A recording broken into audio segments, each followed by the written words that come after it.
ఉచిత varicose veins consultation మరియు screening, సర్జరీలపై special discount. భారతదేశంలోని best varicose veins Avis hospital ని సంప్రదించండి. మరింత సమాచారం కోసం ఈ నంబర్కి కాల్ చేయండి.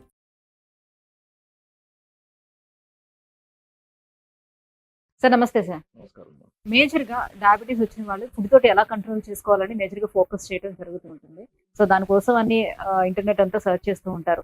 సో ఫాస్ట్గా కంట్రోల్ చేసే ఫుడ్స్ అసలు ఏం ఉంటాయి అని. నిజానికి షుగర్ని కంట్రోల్ చేసే సూపర్ ఫుడ్స్ అనేవి ఏమైనా ఉన్నాయా? అంత ఫాస్ట్గా కంట్రోల్ చేసుకోవచ్చా ఫుడ్తో? Definitely very interesting. ఎప్పుడు కూడా మనం కొత్త కొన్ని తెలుసుకోవాలి, ఏది మనకు మంచిది. ఇప్పుడు డాక్టర్ గారు ఎలాగో మందులు రాసి ఇచ్చారు, బట్ మన ఫుడ్ ఏ విధంగా మనం మార్పులు చేయగలిగితే షుగర్స్ ఎలా కూడా ఇంకా బాగా తగ్గుతాయని మనం ఆలోచిస్తూ ఉంటాం. మంచిది.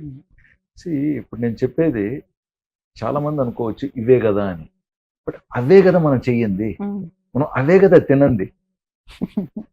ఇప్పుడు మార్కెట్లోకి పోతే ఫస్ట్ కనపడేటివి కొన్ని ఉంటాయి, పెద్ద ఖరీదు కూడా కాదు, అవి తీసుకోవాలి కదా మనం. అవి వదిలేసి మనకి అందనవి, ఖరీదు ఎక్కువ ఉన్నవి, దూరంగా ఎక్కడో దొరుకుతున్నవి, వాటి మీద ఆశ పెట్టుకొని, అఫ్కోర్స్ అవి మంచివని మనం చూసుంటాం, అంటే అవి దొరకవు కదండి. ఇంక వాటిని ఊరికే దృష్టిలో పెట్టుకొని వాటిని ఆశించుకుంటూ మనం చేసేదేముంది. ఎక్కడో మనకు సౌత్ అమెరికాలో పండేటివో, లేకన్నా ఉంటే స్పెయిన్, టర్కీ, ఇటలీలో పండేటివో, లేదా అంటే కాస్ట్లీ మందులు ఎలా అయితే మనకి పనిచేస్తాయి అనే ఒక మిత్ ఉంటుందో, సో అట్లానే కాస్ట్లీ ఫ్రూట్స్ కానివ్వండి, లేకపోతే వెజిటబుల్స్ కానివ్వండి, డ్రై ఫ్రూట్స్, ఏదైనా సరే ఫుడ్ ఐటమ్స్ కూడా అలా పనిచేస్తాయి. అఫోర్డబుల్ వాళ్ళు ఉన్నారు, వాళ్ళకి ఎలాగో మనం చెప్తామో అవి తీసుకుంటారు. అది పక్కన మెజారిటీ పీపుల్కి ఏది అందుబాటులో ఉన్నాయి అది కదండి. ఒకప్పుడు ఇంటర్నెట్ ఎవరికి అందుబాటులో ఉండింది? ఎవరికో ఒకరికి. ఈరోజు అందరికి అందుబాటులో ఉంది కదా. సో కాబట్టి డయాబెటీస్ ఎవరికి ఉంది ఇవాళ? ఒకప్పుడు ఎవరికో ఒకరికి. అది ఇవాళ రేపు ఆటో డ్రైవర్ దగ్గర నుంచి మెర్సిడీస్ డ్రైవర్ వరకు, అందుబాటులో ఉంది, ఆటో ఓనర్ నుంచి మెర్సిడీస్ ఓనర్ వరకు అందరికీ ఉందిగా. విమానం తోలేవాడికి ఉంది, విమానం కొన్నవాడికి ఉంది కదా షుగర్ ఈరోజు. సో కాబట్టి అందరికీ ఇంపార్టెంట్, అందరూ తెలుసుకోవాల్సింది ఇంపార్టెంట్. ఎప్పుడు కూడా మంచి ఆకుకూరలు మరవకండి. గ్రీన్ లీఫీ వెజిటబుల్స్ పౌష్టిక విలువలు, పొట్ట నింపుతుంది, అన్ని విధాలా మనకు చాలా మంచిది ఆకుకూరలు. చాలా మందిలో ఇవాళ రేపు మనం చూస్తే B complex deficiency, iron deficiency చూస్తున్నాం. మీరు ఆన్లైన్లో టెస్టులు చాలా మంది చేయించుకుంటున్నారు కదా, 10లో దాదాపు 6-7 మందికి చూస్తే ఐరన్ తక్కువ ఉంటుంది, ముఖ్యంగా స్త్రీలలో. మీరు అనుకోవచ్చు టాపిక్ అడిగింది డయాబెటీస్ గురించి, ఈయనేంటి ఆకుకూరలు చెప్తున్నాడు ఐరన్ అంటున్నాడు అని. కానీ ఆకుకూరలు తింటే పొట్ట అయితే నిండుతోందిగా. మనమైతే తినేది పొట్ట నింపడానికేగా. పౌష్టిక విలువల గురించి ఎప్పుడో మర్చిపోయినాం. మనం ఫుడ్ తింటే మనకి ఏది మంచిది, పొట్టకి ఏది మంచిది అనే విషయాన్ని మర్చిపోయినాం కదా. పొట్ట నిండాలి, రుచిగా ఉండాలి, అదే కదా ఈరోజు ప్రయారిటీ. సో దయచేసి ఆకుకూరలు ఇంపార్టెంట్. అఫ్కోర్స్ ఆకుకూరలు నేను చెప్పాను, మీకు నచ్చింది టాపిక్. కానీ ఇప్పుడు వాటిని తీసుకెళ్ళి మనం వేపుడు చేసేస్తే అసలు రా ఆకులు మనం తీసుకోవాలండి. పాలాకు కావచ్చు, గోంగూర కావచ్చు, జస్ట్ నీళ్ళలో మంచిగా క్లీన్ చేసుకొని ఎలాగ గ్రీన్ సలాడ్స్ మనం తయారు చేసుకోవాలనే వాటి మీద మనం దృష్టి పెట్టాలి. ఎంతసేపు ఎలాగ దీన్ని వేపుడు చేయాలి, ఎంతసేపు దీన్ని డిజైన్ చేయాలి, దీన్ని ఎలాగ ఆకర్షణీయంగా దీన్ని ప్రదర్శించాలి. కరెక్టే అండి, టైం ఉన్నప్పుడే చేద్దురు, but day to day regular లైఫ్లో మీకు అంత టైం ఎక్కడ ఉంటుంది? ఆకుకూర శుభ్రంగా కడుక్కున్నామా, లైట్గా వండుకున్నామా, తినండి. So vegetables are very important. Green leafy vegetables are very important. Next nuts, seeds, గుమ్మడికాయ గింజలు, సన్ఫ్లవర్ సీడ్స్, ప్రొద్దుతిరుగుడు గింజలు, ఇలాగ మనకు ఎన్నో గింజలు దొరుకుతాయండి. ఖరీదే కాదు. ఎంతసేపు మనం ఆ నట్స్ ఈ నట్స్ చైనాలో బండేటివి, లేకంటే మళ్ళీ దూరంగా బండేటివి, ఖరీదైనటివి, కిలో 1000 రూపాయల నుంచి 4000 రూపాయలు, వాటిని మనం దృష్టిలో పెట్టుకుంటాం. మంచిది, అవన్నీ మీకు తెలుసు, బట్ ఇవెందుకు మర్చిపోతున్నాం? సన్ఫ్లవర్ సీడ్స్, తర్వాత మన వాటర్ మెలన్ సీడ్స్, అందరికీ ఈజీగా అందుబాటులో, పంప్కిన్ సీడ్స్, ఇవి తినటమే కాదు, వీటిని మంచిగా నానబెట్టుకొని మీరు కూరల్లో కూడా వేయచ్చు. అండ్ స్నాక్స్ రూపంలో వీటిని వాడుకోవచ్చుగా. మీరు స్నాక్స్ అంటే మళ్ళీ నేను చాలాసార్లు చెప్పుకుంటాను, మళ్ళీ చిప్స్లు, బజ్జీలు, మనము అన్ని వీటికి వెళ్ళిపోతాం. ఇవి స్నాక్స్ లా కనిపించవి, ఇవి అంటే స్నాక్స్ ఇప్పుడు వీటిని అడ్వర్టైజ్మెంట్ చేసి ఒక రమ్మాలంటే వీటిలో ఏమో లాభాలు వస్తాయండి. ఇప్పుడు ఒక బంగాళాదుంప తీసుకొని దాన్ని చిప్స్ చేసేసి ఇంత ప్యాకెట్ అమ్మితే మంచి ప్రాఫిట్ వస్తుంది. బట్ మీరు ఈ గింజలు యాజ్ ఇట్ ఈస్ నాణ్యతగా న్యాయంగా తీసుకొచ్చాడు బయట అంత ఎవరున్నాడు కొనేవాడు చెప్పండి. సో ఇవి గింజలు చాలా ఇంపార్టెంట్. దయచేసి మళ్ళీ వీటిని వేంచకండి. అందులో ఉన్నవన్నీ మళ్ళీ మీకు కొలెస్ట్రాల్ అయిపోతుంది, ఫ్యాట్ అయిపోతుంది. సో డయాబెటీస్ ఉండే వాళ్ళు మెంతులు తింటే చాలా మంచిది అని చెప్పడం వల్ల పొద్దున్నే లేచి పరిగెడుతున్న మెంతులు తింటూ ఉంటారు. కొంతమంది పెరుగులో కూడా మెంతులు నానబెట్టుకొని తినడం చేస్తుంటారు. దీనివల్ల కంట్రోల్లోకి వస్తుందా? చాలా మందికి షుగర్ లెవెల్స్ 170 నుంచి తిన్న తర్వాత 250 రేంజ్ మెయింటైన్ చేస్తున్నారు చాలా మంది. అసలు ఉండాల్సింది ఎక్కడ తిన్న తర్వాత పోస్ట్ ప్రాండియల్ 120 నుంచి 160 లోపు ఉండాలి పోస్ట్ ప్రాండియల్. అప్పుడు మనకు మ్యాక్రో మైక్రో వాస్కులర్ కాంప్లికేషన్స్ తగ్గుతాయి, హెచ్బిఏవన్సీ తగ్గుతుంది. ఒక్క పాయింట్ హెచ్బిఏవన్సీ తగ్గటంతో 30 నుంచి 60% మన కాంప్లికేషన్స్ రాకుండా ఉంటాయి. ఇది రియాలిటీ. పోస్ట్ ప్రాండియల్ చాలా మంది 160 నుంచి 240 వరకు మెయింటైన్ చేస్తున్నారు. మెజారిటీ దాదాపు 60-70% డయాబెటీస్ ఉన్నవారు. అంటే ఏంటి అర్థం? వీళ్ళ హెచ్బిఏవన్సీ నార్మల్ కంటే కనీసం 2 పాయింట్స్ ఎక్కువ ఉంటుంది. అంటే 7 లోపు ఉండాల్సింది 8-9 మెయింటైన్ అవుతుంది మెజారిటీ హెచ్బిఏవన్సీ. అఫ్కోర్స్ అంతకు మించి ఉన్నవారు ఉన్నారు, బట్ వాళ్ళు అంత ఎక్కువ కాదు. మెజారిటీగా ఉన్న సంఖ్య 160 నుంచి 250 వరకు తిన్న తర్వాత షుగర్, లేదా ఫాస్టింగ్ లో షుగరు 100లో ఉండాల్సింది 150 వరకు ఉండటం, అది కూడా కరెక్ట్ కాదు. సో ఈ 40-50 పాయింట్ల షుగర్స్ ఎక్కువ ఉన్నాయి కదా, ఈ 40-50 పాయింట్ల షుగర్ ఎక్కువగా ఉన్నవారు ఆ 40-50 పాయింట్లు తగ్గడానికి డైట్ డెఫినెట్ గా హెల్ప్ చేస్తుంది. ఇప్పుడు ఒకరికి 400 షుగర్ ఉంది, ఇవి సూపర్ ఫుడ్ కదా అని చెప్పి తిన్నారనుకోండి, 400 షుగర్ 360కి వస్తుంది. బట్ 360 నుంచి 160కి ఎప్పుడు రావాలి? సో డైట్ ఎప్పుడు కూడా 40-50-60 పాయింట్ల షుగర్స్ కాడ మెయింటైన్ అవుతుందండి కంట్రోలింగ్ లో. ఇది మనం బేసిక్ గా అండర్స్టాండ్ చేసుకోవాలి. 250కి మించి షుగర్ ఉన్నప్పుడు ఏంటంటే అక్కడ ఇన్సులిన్ రెసిస్టెన్స్, ఇన్సులిన్ ఇన్సఫిషియన్సీ, ఇన్సులినోపీనియా, ఈ ఫ్యాక్టర్స్ అన్నీ ఉంటాయి. వాటన్నిటిని కరెక్షన్ చేయాలి. దానికి మీ డాక్టర్ మందులు ఏది అవసరం ఉంటే అది ఇస్తారు. ట్యాబ్లెట్ అయితే ట్యాబ్లెట్, లేదా తప్పనిసరి పరిస్థితుల్లో ఇన్సులిన్ తీసుకుంటే మీకు మంచిది, తాత్కాలికంగా ఇన్సులిన్ తీసుకుంటే చాలా లాభాలు ఉంటాయి అనుకున్నప్పుడు తాత్కాలికంగా ఇన్సులిన్ వాడటం చాలా మంచిది. ఆ స్టేజెస్ లో నేను మెంతులు తింటాను డాక్టర్ అంటే ఏ డాక్టర్ గమని ఉంటాడు? మరి ఎందుకు టైం వేస్ట్ చేసుకుని నా దగ్గరికి రావటం ఎందుకనే కదా అంటారు. నేను రియాలిటీలో చెప్తున్నా. సో షుగర్స్ ఎవరైతే అప్పర్ బార్డర్ లైన్ లో మెయింటైన్ చేసుకుంటూ తగ్గాలని తాపత్రయపడుతున్నారో వాళ్ళకందరికీ మనం మాట్లాడుతున్న డైట్ మంచిది. మీరు అన్నట్టుగా మెంతులు కూడా తీసుకోండి, తప్పేం లేదు. ప్రీ డయాబెటిక్ వాళ్ళకి ఇంకా మంచిది.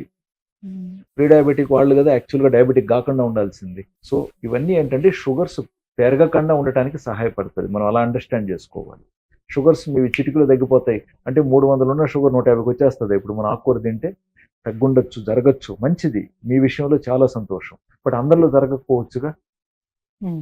చాలా మంది పేషెంట్స్ ఇన్సులిన్ తీసుకుంటూ షుగర్ తగ్గ కూడా ఇబ్బంది పడుతున్న వాళ్ళు కూడా ఉన్నారుగా. సో ఇంపార్టెంట్ ఏంటంటే డైట్ అనేది ఇంపార్టెంట్ ఆస్పెక్ట్. డయాబెటీస్ లో అఫ్కోర్స్ మేము మందులు రాస్తాం, బట్ డైట్ నువ్వు కంట్రోల్ చేయకుండా మా మందులు కూడా పని చేయవు అనేది కూడా ఇంపార్టెంట్, వెరీ ఇంపార్టెంట్. ఇప్పుడు ఒక గాలిపటం గాలి ఎగరాలంటే గాలి కూడా అనుకూలంగా ఉండాలిగా. గాలి లేకపోతే గాలిపటం ఎలా ఎగురుతుంది? సో డయాబెటీస్ అంటేనే డైట్ కంట్రోల్. నువ్వు డైట్ కంట్రోల్ చేస్తేనే కదా హై షుగర్ అనేది నార్మల్ షుగర్కి వస్తుంది. నార్మల్ షుగర్కి వచ్చిన తర్వాత షుగర్ పెరగకుండా ఉండడానికి ఈ డైట్స్ అన్ని ఇంపార్టెంట్. గ్రీన్ లీఫీ వెజిటబుల్స్ అనుకున్నాం, నట్స్, కొన్ని సీడ్స్ అనుకున్నాం, ప్లస్ మీరు మెంతుల గురించి టాపిక్ తీశారు, చాలా మంచిది. అదేవిధంగా మార్నింగ్ పూట చాలా మందికి ఒకవేళ పోస్ట్ ప్యాండిల్స్ పెరుగుతూ ఉంటే సద్దన్నం కూడా మంచిది. అది ముఖ్యంగా హోల్ గ్రెయిన్స్ అంటే బ్రౌన్ రైస్ కానీ లేకన్నా ఉంటే ఎనీథింగ్, జొన్నన్నం కావచ్చు, ఏదైనా సరే రాత్రంతా ఇంకా మిగిలిందో వాటెవర్ నానబెట్టేసి మార్నింగ్ పూట ఊరగాయతో కాదు, జస్ట్ నిమ్మకాయ, పచ్చిమిరపకాయ, ఆనియన్ అంతే, ఇంకేం వేయకూడదు దాంట్లో. ఇంకేదేసినా మళ్ళీ వేస్ట్ అయిపోతుంది. సో రోజు కాదు, మళ్ళీ వారం 1-2 రోజులు తీసుకోండి ఇలాగా. ఇంకొక రోజు మీరు అన్నట్టుగా మిల్లెట్ ఇడ్లీ తీసుకోండి మంచి చట్నీతో. ఇంకొక రోజు మీరు అనుకున్నట్టుగా జొన్న రొట్టె తినండి మార్నింగ్ పూట. సో మీరు ఇప్పుడు రెడీమేడ్ ఓట్స్ తీసుకొని నేను ఇప్పుడు ఓట్స్ అంటాం, రెడీమేడ్ ఓట్స్ తీసుకొని తినేస్తామంటే అది మళ్ళీ ప్రాసెస్డ్ ఫుడ్ అయిపోతుంది. సో ఇంకా సూపర్ ఫుడ్స్ లో మనం 3 ఐటమ్స్ తర్వాత all natural foods are good అండి. All natural foods. And non వెజిటేరియన్స్కి ముఖ్యంగా ఫిష్, సాల్మన్ కావచ్చు, ఇంకా చాలా రకాల సముద్రపు చేపలు చాలా మంచివి. మళ్ళీ చేపల గురించి మాట్లాడితే మంచిగా తీసుకెళ్ళి ఎర్రగా రోస్ట్ చేసేయడం కాదు, కారం పట్టించేసి దానికి మంచిగా ఉప్పు పట్టించి దాన్ని మంచిగా నూనెలో ఫ్రై చేసి కాదు, స్టీమ్డ్ ఆర్ లైట్గా ఉడకబెట్టడం, పద్ధతిగా ఉడకబెట్టడం, చాలా తక్కువ సాల్ట్, చాలా తక్కువ స్పైసెస్. అప్పుడు ఏమవుతుందంటే కొంచెం తీసుకున్నా కూడా వాటి పోషక విలువలు మీకు అందుతాయి. చాలా ఇంపార్టెంట్. ఆయిల్ కూడా, ఆయిల్ అన్న వెంటనే మనము అందుబాటులో అందరికీ ఉన్నది refined oil.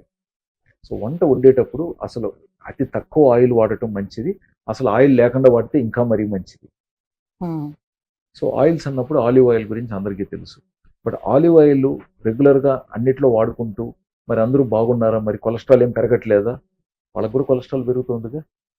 So olive oil ఎక్కడన్నా కొన్ని సందర్భాలలో లైట్గా స్ప్రింకిల్ చేసుకోవటం బెటర్ ఆప్షన్. ఓకే, లైట్గా నెయ్యి వాడతారు కదా, అలాగా ముఖ్యంగా వెజిటబుల్ సలాడ్స్లో లైక్ సలాడ్స్ లోనే మినిమం డ్రెస్సింగ్. అది కూడా మళ్ళీ రోజు నేను సలాడ్ తింటున్నాను, రోజు నేను ఆలివ్ ఆయిల్తో డ్రెస్సింగ్ చేస్తున్నాను అంటే కరెక్ట్ కాదు. ఓకే. మీరు రోజు సలాడ్స్ తీసుకుంటున్నారా, ఓకే, వారంలో 1-2 సందర్భాలలో మాత్రం మీరు ఆలివ్ ఆయిల్తో డ్రెస్సింగ్ చేయండి. అలా తీసి అలా పడేయటం కాదు, అడ్వర్టైజ్మెంట్స్లో కనపడినట్టు.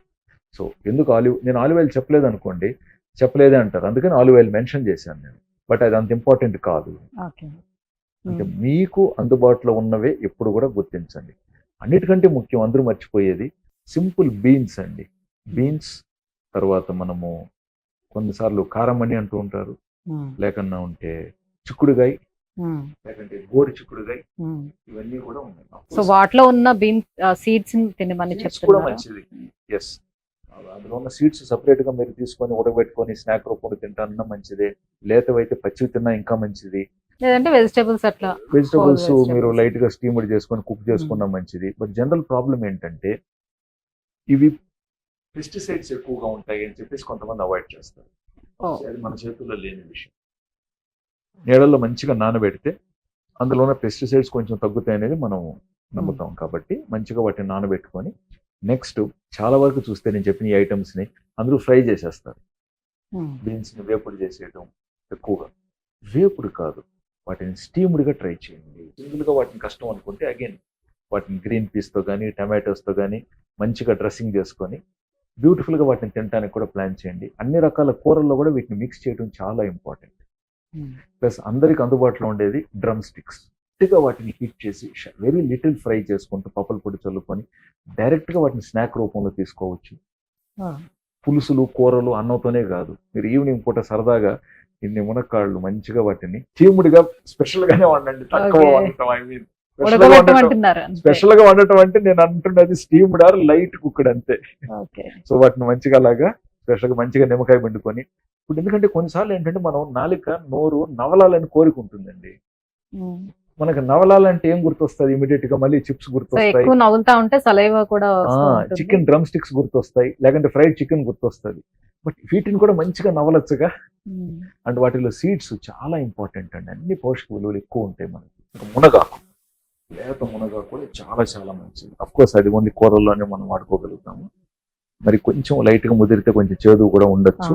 బట్ లేతగా కానించి మరి ముదిరిపోకుండా వరకు మీరు చాలా కూరల్లో వాటిని మునగాకును వేసుకొని హ్యాపీగా వాడండి. అంతేకాకుండా అవి ఇడ్లీల్లో వేయచ్చు, మీరు చపాతీలు చేసేటప్పుడు వాడుకోవచ్చు, జొన్న రొట్టెలో దాన్ని ఎక్కడ పడితే అక్కడ కలుపుకోవచ్చు. మునగాకు అందరికి అందుబాటులో ఉండేటివి.